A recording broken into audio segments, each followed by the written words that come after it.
আর কখনোই হয়তো বন্ধুকে ফোন দিয়ে বলতে হবে না, বন্ধু গেমে আসবি, গেমে ঢুকবো, একা একা না খেলতে ভালো লাগতেছে না। কেউ হয়তো আর বলবে না, বন্ধু আজ ব্লু জোনে নামবো, অনেক লুট করব। আর হয়তো বন্ধুর কাছে আবদার করে কখনোই বলা হবে না, বন্ধু কাছে একটাও গ্লোয়াল নাই রে, দে না একটা গ্লোয়াল।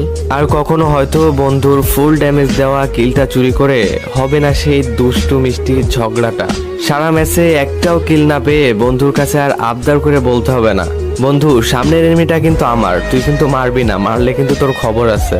র্যাঙ্ক ম্যাচে অনেকগুলা কিল পেয়ে সেটার স্ক্রিনশট নিয়ে আর বন্ধুর কাছে শেয়ার করা হবে না, আর বলা হবে না, বন্ধু দেখ না আজ অনেকগুলা কিল করছি। এনিমির সাথে ফাইট করতে করতে ডাউন হয়ে যাওয়ার পর বন্ধুকে আর বলা হবে না, বন্ধু কভারে আছি, রিভাইভটা দিয়ে যা। আর কখনোই হয়তো দেওয়া হবে না বন্ধুর সাথে খেলতে খেলতে বুয়া হয়ে যাওয়ার পর সেই মুস্কি হাসিটা। এগুলা কিছুদিন পর ফ্রি ফায়ার প্লেয়ারদের কাছে শুধু স্মৃতি হয়ে যাবে। আর কখনোই হয়তো বন্ধুকে ফোন দিয়ে বল